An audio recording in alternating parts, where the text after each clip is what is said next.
তো বন্ধুরা, আপনারা হয়তো অনেকেই জানেন না বা বুঝতে পারেন না যে কোন বয়সে শালিক পাখি নিলে শালিক পাখিটি আপনাদের কাছে ভালোভাবে পোষ মানবে বা পোষ মানাতে পারবে না। আপনারা শালিক পাখির কথা বলতে গেলে, এই যে শালিক পাখির বাচ্চাটা আপনারা দেখতে পাচ্ছেন, শালিক পাখি নিতে গেলে এই ছোট বাচ্চাই নিতে হবে, কিন্তু বেশি বড় হলেও চলবে না আর বেশি ছোট হলেও চলবে না।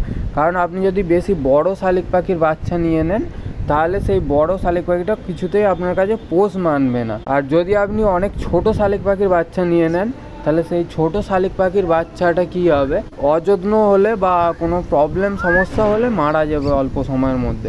তাই বলছি, আপনারা শালিক পাখির বাচ্চা নিলে একটু ছোট বয়সই নেবেন, আর দেখবেন যাতে একদম না ছোট হয়ে যায়।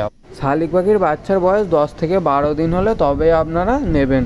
আর এইটা খেয়াল রাখবেন যাতে শালিক পাখির বাচ্চাটা চোখ ফুটে যায় ভালোভাবে, আর পাখিটির শরীরে যেন অল্প অল্প পালক বেরিয়ে যায়। এই দুটো জিনিস অবশ্যই খেয়াল করে আপনাকে শালিক পাখির বাচ্চা নিতে হবে।